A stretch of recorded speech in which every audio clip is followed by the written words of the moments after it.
How to use ChatGPT prompts in n8n. So on my case, let's head over and just add the ChatGPT node. To do that, click on this plus icon and you can search for ChatGPT or OpenAI.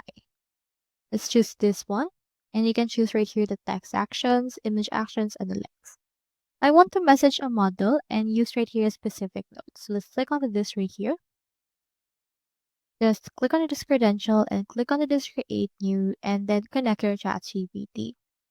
Now, you just need to input right here our message. So our role will be user. So let's input right here the prompt.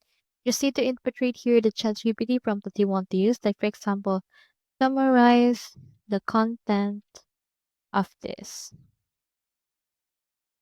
You just need to head over and then try to execute this. Head back to your canvas and then make sure to that it actually makes sense. To keep this workflow and once you're done. So that's all there is today and I hope this video helped you out.